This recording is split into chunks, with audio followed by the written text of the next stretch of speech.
Quatrième lettre de Jay. Cher Abby, j'ai une vraiment bonne nouvelle à t'annoncer.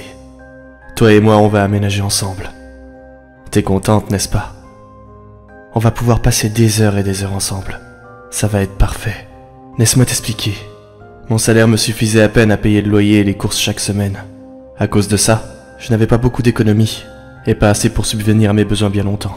Vu que je n'avais plus d'argent qui rentrait sur mon compte en banque, j'ai vite été à découvert. J'ai pu tenir quelques jours, mais aujourd'hui je me suis fait expulser de mon appartement. Mais contrairement à ce que je pensais, ce n'est pas la fin du monde. Je serais pas surpris que le garçon à qui j'ai soutiré le numéro de ton appartement ait contacté la police. Si je déménage, ils n'arriveront jamais à me retrouver. Et comme je t'ai dit, on pourra faire d'une pierre deux coups et passer tout le temps qu'on veut ensemble. C'est parfait, n'est-ce pas? J'ai bien fait attention de prendre avec moi toutes les cassettes et les photos que j'avais de toi. Et mes caméras, bien entendu. Tu devrais vraiment dire aux gens qui s'occupent de la sécurité dans ta résidence qu'ils devraient engager plus de staff. Parce que j'ai réussi à passer à travers leur filet avec une facilité déconcertante. Je suis allé directement jusqu'à ta chambre, et j'ai frappé. Mais personne n'a répondu. Alors j'ai décidé de rentrer par mes propres moyens. Après avoir étudié les vidéos que j'avais prises la nuit dernière, j'ai remarqué que tu avais une bouche d'aération dans le coin de ton appartement. Ce n'est pas surprenant vu comment il fait chaud en été ici. Je me suis dit qu'il y avait un moyen d'y accéder. Et après quelques minutes à regarder dans les alentours, j'ai vu qu'il y avait une porte à la fin de ton couloir qui menait à une pièce pour les employés. Et par chance, il y avait un moyen de grimper par là à l'intérieur de la ventilation. J'ai rampé à travers jusqu'à ce que j'atteigne ta chambre. C'était vraiment étroit, et j'avais du mal à bouger. Et quand je suis arrivé jusqu'à ton appartement, j'ai senti un élan de fierté et d'adrénaline. J'avais réussi, Abby. Vu que toutes les lumières étaient éteintes et que je te voyais pas à l'intérieur, je me suis dit que tu n'étais pas à la maison, mais t'inquiète pas. Je suis patient. J'ai étudié chaque partie de ton appartement en essayant de mémoriser chaque détail. J'étais envoûté par ton odeur alors que j'étais assis là. Je l'avais déjà senti les 2 fois où tu étais venu au magasin, mais ça n'avait jamais été aussi fort. J'étais complètement envoûté. Je ne sais pas exactement quelle odeur c'était, mais j'aurais comparé ça à de la pêche. Je suis resté là, recroquevillé pendant plusieurs heures, et je me suis félicité d'avoir eu assez de discipline au fil des années pour m'apprendre à être aussi patient. Je peux rester plusieurs heures sans bouger, pas même un muscle, et personne ne serait capable de me repérer. Et là, tu es enfin arrivé à la maison. J'ai souri quand je t'ai entendu ouvrir la porte. Tu étais là, mon amour. Bien sûr, tu n'as pas remarqué ma présence. Par chance, les lumières étaient positionnées parfaitement pour qu'on ne puisse pas voir ce qui se trouvait à l'intérieur de la ventilation. J'ai essayé de contenir mon excitation, mais j'ai commencé à respirer trop fort. J'ai essayé de couvrir le bruit du mieux que je pouvais, mais c'était dur. Et d'un coup, tu as regardé vers la ventilation. Je suis devenu complètement silencieux. J'ai arrêté de respirer. Et après quelques secondes, tu as détourné ton attention. Ça m'a fait sourire. C'était l'endroit parfait. Mais j'ai bien remarqué que ça t'avait inquiété, car plusieurs fois cette nuit tu t'es réveillé, et tu t'es tourné pour regarder en direction de la ventilation. Naturellement, les gens ont un 6e sens lorsqu'il s'agit de savoir si on les surveille. Et ça peut les faire paniquer. Arrête d'essayer de faire semblant, Abby. Quand quelqu'un a vraiment peur, il leur est impossible de dormir. Et pourquoi est-ce que tu as peur de toute façon? C'est seulement moi. Pourquoi est-ce que tu aurais peur de moi? Tu m'aimes, n'est-ce pas? Oui, je sais que tu m'aimes. Et j'ai vraiment hâte de passer chaque jour avec toi, Abby. Écris-moi dès que tu peux. Je t'aime. Jay. 5e lettre de Jay. Cher Abby, je t'ai regardé te réveiller ce matin-là, et je n'avais pas dormi une seule seconde. Tu étais tellement passionnante. J'ai passé la nuit entière à te regarder. Je ne pouvais pas m'en empêcher. À chaque fois que j'essayais de regarder quelque chose, mes yeux étaient naturellement réattirés vers toi. Tu es encore plus belle quand tu dors, tu le sais? Tu serais surprise de savoir tout ce qu'on peut découvrir sur la personnalité de quelqu'un à sa façon de dormir. J'ai été tenté de sortir du conduit plusieurs fois pour mieux te voir, mais j'ai résisté à l'envie. Je ne voulais pas que tu saches que j'étais là, enfin, pas maintenant du moins. Tu prends vraiment beaucoup de temps dans la salle de bain le matin. J'imagine que tu prenais une douche ou que tu te maquillais. Pourquoi est-ce que tu ferais ça d'ailleurs, Abby? Tu sais que tout ce que tu fais pour modifier ton apparence naturelle ne fera que cacher ta vraie beauté. Pourquoi donc est-ce que tu voudrais faire ça alors? Tu ne veux pas que le monde entier puisse voir ce que moi je vois en toi? Après ça, tu es rapidement parti au travail. Ou du moins c'est ce que je pense que tu as fait. Après une très longue réflexion, j'ai décidé de le faire. Je suis sorti du conduit d'aération. J'ai passé mes doigts à travers l'une des fentes de la grille Puis j'ai commencé à dévisser l'une des deux vis. La surface du conduit d'aération était très lisse, ce qui m'a permis de trouver rapidement les vis. Après l'avoir tourné encore et encore, j'ai finalement réussi à la dévisser entièrement. Puis j'ai fait la même chose avec l'autre, pour enfin réussir à retirer la grille. La première chose que j'ai fait, c'est que je suis allé dans la salle de bain. Je me suis rapidement débarrassé de tout ce que tu pouvais utiliser pour masquer ta beauté. Pour moi, ces choses sont dégoûtantes. Comme ça, tout le monde va pouvoir voir à quel point tu es belle naturellement. J'ai aussi trouvé quelque chose d'autre, ta brosse à cheveux. Je l'ai attrapée et je l'ai approchée tout près de mon visage pour mieux l'étudier. Elle était bleue, avec une poignée très épaisse. Mais ce n'était pas ça qui m'intéressait. C'était tes cheveux. C'est ce qui m'a le plus attiré. Ça m'a pris quelques minutes, mais je les ai retirés un par un et les ai alignés sur le lavabo. Il y en avait 59 exactement. Ça m'a vraiment satisfait. Je les ai ensuite récupérés et les ai mis soigneusement dans ma poche. J'ai passé le reste de la journée à fouiller dans toutes tes affaires pour en apprendre plus sur toi, tes passions et tout le reste. Tu as l'air d'être une grande cinéphile, Abby, n'est-ce pas? J'ai trouvé ta collection de films à l'intérieur de ton armoire. Je dois avouer que j'étais assez impressionné. Par contre, j'ai trouvé quelque chose d'autre qui m'a vraiment mis hors de moi. Une photo de toi et d'un autre homme. J'étais dégoûté juste en regardant ça. Il te tenait comme si tu lui appartenais. Je suis seul à pouvoir t'avoir, Abby. Personne d'autre. Vers 20h30, je me suis dit qu'il fallait que je retourne à l'intérieur de la ventilation, vu que c'est en général à cette heure-ci que tu reviens du travail. Puis, j'ai eu une autre idée. J'ai regardé ton lit, et j'ai vu que les draps étaient si longs que ça cachait le dessous. Bien sûr, j'ai d'abord refixé la grille de la ventilation. Puis, je me suis lentement glissé en dessous de ton lit en souriant. Et j'ai attendu patiemment que tu rentres. Quand tu es revenu, tu avais l'air très pâle, et j'ai remarqué que quelqu'un d'autre était entré avec toi. Cette personne disait que toute la journée, il avait entendu des bruits provenant de ton appartement. Je m'en suis voulu. À partir de maintenant, j'allais devoir être plus prudent. Décider de me cacher sous le lit, c'était vraiment une bonne idée. Car le premier endroit que vous êtes allé vérifier, c'était la bouche d'aération.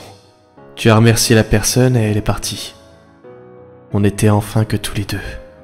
Je suis resté sous le lit complètement silencieux, jusqu'à ce que tu te couches. Et j'ai eu l'impression que ça avait duré une éternité. Je voulais vraiment te regarder de plus près ce soir. Et j'allais enfin avoir l'occasion de le faire.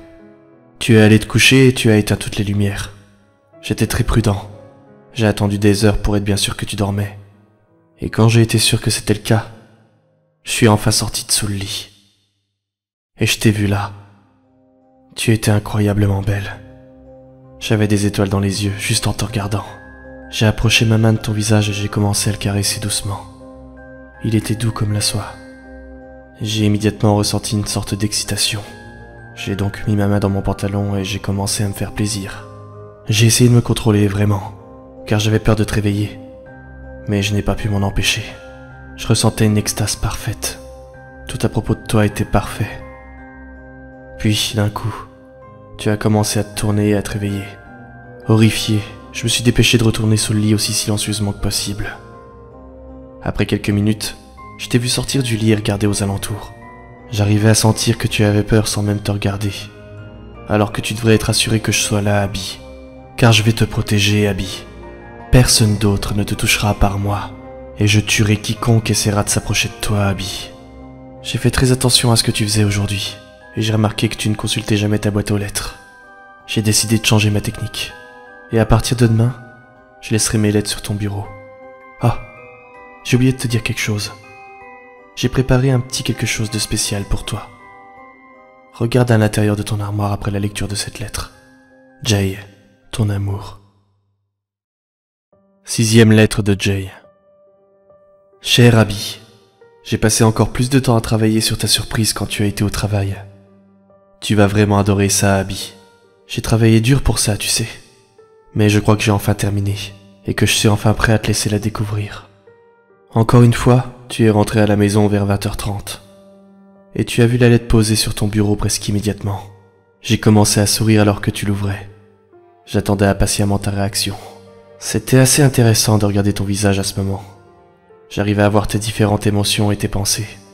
Au début, tu avais l'air perturbé, puis ensuite choqué, et enfin pour finir, tu étais horrifié. Tu as commencé à trembler violemment, et j'ai vu que tu commençais à pleurer. Tu ne m'aimes pas, Abby? Pourquoi est-ce que tu pleures? Pourquoi est-ce que tu ne m'aimes pas? Tu ne m'aimes vraiment pas, Abby? Après, tout est devenu flou. Tu as regardé à l'intérieur du placard alors que tu sanglotais encore. J'ai l'impression que tu te demandais si tu devais l'ouvrir ou non. Au lieu de l'ouvrir, tu as couru à l'extérieur. Mais quand tu es revenu, tu avais toutes les lettres entre les mains. Et tu as commencé à les regarder une à une. À un moment, j'ai cru que tu avais une crise de panique, car tu t'es recroquevillé sur le sol, les larmes coulant toujours sur ton visage. J'avais l'impression que tu voulais dire quelque chose, mais que tu étais paralysé par la peur. Après environ 10 minutes, j'ai vu que tu regardais sous le lit, puis dans le conduit d'aération, et dans toutes les cachettes où tu pensais que je pouvais me cacher. Mais tu sais, Abby, je suis plus intelligent que ça. Je savais que t'allais regarder dans ces endroits, alors j'ai trouvé un meilleur endroit après avoir fini de préparer ta surprise. Tu ne me trouveras jamais ici, et personne ne me trouvera d'ailleurs. Ce n'est pas génial? Je peux te regarder encore et encore, et personne ne peut m'en empêcher. Ni toi, ni qui que ce soit d'autre. Tu n'avais pas encore trouvé ta surprise, Abby, mais je pouvais voir sur ton visage que tu y pensais vraiment. Je t'ai vu regarder plusieurs fois en direction de ton armoire, et je savais que tu voulais l'ouvrir, mais qu'en même temps, tu étais un peu nerveuse. Qu'est-ce qui allait se trouver à l'intérieur, hein? Mais tu ne pouvais pas continuer comme ça encore longtemps. On le savait tous les deux. Je t'ai vu avancer lentement vers ton placard, tremblante, en attrapant la poignée. Soudainement, tu as ouvert les portes de toutes tes forces. Et tu l'as vu, c'était un album fait main, de toi et moi. Je t'ai vu regarder à travers les pages, et j'ai eu l'impression que tu étais encore plus choqué que tout à l'heure. Tu n'aimes pas mon cadeau, Abby? J'ai pris plein de photos de toi quand tu ne regardais pas. Des photos de toi quand tu dors, ou quand tu es sur l'ordinateur. J'ai aussi éparpillé de tes mèches de cheveux que j'avais collectées. J'ai aussi rajouté des photos de couple, mais bien sûr, j'ai rajouté nos visages par-dessus les leurs. J'ai pris la photo de toi et de l'autre garçon, et je l'ai mise à la fin. Mais bien sûr, j'ai apporté quelques modifications. J'ai gratté le visage de ce petit con. Je le déteste. Si je savais où il était, j'irais le retrouver, et je le ferais souffrir. Est-ce que tu comprends maintenant, Abby? Personne, je dis bien personne, ne peut t'avoir à part moi. Toi et moi, on est fait l'un pour l'autre. Et personne d'autre. Je t'ai regardé sangloter encore 30 minutes. Et puis tu t'es levé et tu as couru en dehors de ton appartement. Peu de temps après, tu es revenu avec plusieurs policiers. Ça m'a vraiment choqué. Tu n'aimes pas les surprises, Abby? Pourquoi est-ce que tu ramènes ces gens dans notre appartement? Ils ne me trouveront jamais. Mais ils pourraient tout gâcher. Et tout le travail que j'ai fait ces dernières semaines aurait servi à rien. Tu ne voudrais pas ça, n'est-ce pas, Abby? Je suis épuisé de tout le travail que j'ai abattu aujourd'hui. Et même si je t'aime à la folie, j'ai besoin de dormir, Abby. Passe une bonne nuit. Je t'aime. Jay. Dernière lettre de Jay. Cher Abby, tu vois ce que tu as fait? Est-ce que tu vois ce que tu as fait? Je me suis réveillé à 8h du matin et je t'ai vu faire tes valises de façon paniquée. J'étais vraiment perturbé au début. Et puis j'ai compris. Tu étais en train de me quitter. Tu ne m'aimais pas. Tu ne m'aimes pas. Comment est-ce que tu peux me faire ça, Abby? Tu étais la seule chose que j'avais dans la vie. T'étais ma raison de vivre. Quand je t'ai vu la première fois, j'ai eu une lueur d'espoir. Je me disais que j'avais enfin une raison de me réveiller le matin et de continuer ma vie pourrie. Et toi, qu'est-ce que t'as fait? Tu prends tout ça et tu essaies de le détruire. Comment est-ce que tu peux me faire ça, Abby?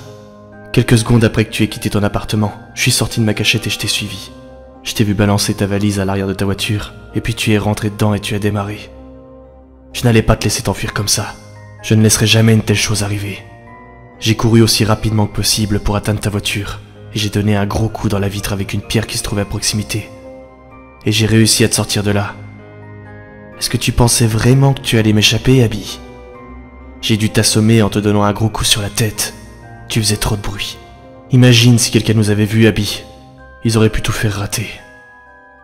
Dans tous les cas, j'avais déjà un plan au cas où tu réagirais comme ça. J'ai conduit jusqu'à un hangar qui était assez reculé dans notre ville. J'y avais loué un box sous un autre nom. Et j'ai décidé qu'à partir de maintenant, ce serait notre nouvelle maison. Je l'ai ouvert, je t'ai attrapé et mis sur mon épaule, et t'ai conduit jusqu'à l'intérieur. Ça ne faisait que quelques minutes, donc tu étais toujours inconsciente. J'ai fait attention de bien vérifier l'intérieur de tes poches, au cas où tu n'aies pas de téléphone sur toi, par exemple. Je t'ai installé, tout au fond de la petite pièce. et puis j'ai fermé la porte derrière nous. J'ai ensuite appelé le propriétaire, et je lui ai dit que la dernière fois que j'étais venu dans mon box, j'avais oublié de le verrouiller, donc je lui ai demandé s'il pouvait le faire pour moi. Bien sûr, il a dit oui, et j'ai raccroché. J'ai ensuite balancé le téléphone sur le sol, et je l'ai écrasé avec le pied de toutes mes forces, pour être sûr qu'il ne fonctionnerait plus jamais. Peu de temps après ça, j'ai entendu le propriétaire venir et fermer la porte à clé. Environ 1 heure après, j'ai vu que tu commençais à te réveiller. J'ai d'abord entendu une plainte, et j'ai commencé à voir tes jambes bouger. Peu de temps après, tu étais complètement réveillé. Quand tu m'as vu, tu as commencé à crier, puis ça s'est transformé en gémissement, pour finir en sanglots. Puis là, tu as vu ce qui se trouvait par terre dans la pièce. Mon couteau. C'était évident la raison pour laquelle il était là. Et après quelques secondes, tu as réalisé ce que tu devais faire, et tu l'as attrapé. Je t'ai regardé droit dans les yeux et t'ai dit « Abby, je t'aime ». Puis j'ai senti la vive douleur alors que le couteau s'enfonçait dans mes côtes. Je t'ai senti le retirer et le réenfoncer à nouveau avec force. Je pouvais le sentir rentrer encore et encore. Je suis tombé au sol, en riant et en crachant du sang. Je t'ai vu reculer en tremblant et t'asseoir dans le coin de la pièce, le couteau toujours en main. Et maintenant, alors que je suis assis là, dans une flaque de mon propre sang, à t'écrire ceci, je me demande comment tu comptes sortir d'ici, Abby. Car ce que je n'ai pas dit, c'est que ce box, il est complètement insonorisé. Ils sont également protégés contre les vols, et celui-là a une petite particularité, il est entièrement blindé. Et nous sommes tous les deux ici, enfermés dans notre box, sans que personne ne puisse nous entendre, sans pouvoir sortir, sans échappatoire. Je me demande si tu vas utiliser ce couteau pour t'ôter la vie, ou si tu vas te laisser mourir de faim. Dans tous les cas, même dans la mort, nous serons unis, ensemble du jour où je t'ai vu, jusqu'à notre mort. C'est poétique, et c'est tout ce que je voulais. Alors que tu es assise là en pleurant, je peux voir dans tes yeux que tu viens enfin de comprendre tout ça. Abby, c'est tout ce que je voulais pour toi et moi. Et pour ça, je dois te remercier. Je t'aime, ton Jay. Ces lettres ont été retrouvées dans un box par son propriétaire, plusieurs mois après les faits décrits dans les lettres. Le propriétaire a reconnu le véhicule de Jay Miltord, non loin, abandonné. Il a alors ouvert le box et a découvert l'horreur. Si Jay était mort en se vidant de son sang, il en est autrement pour la pauvre Abigail. Elle a été retrouvée au milieu de la pièce et semblait toujours tenir son couteau à la main. Elle se serait suicidée avec ce dernier. Le pire, c'étaient les traces de sang et les morceaux d'ongles retrouvés un peu partout plantés contre les murs intérieurs du box.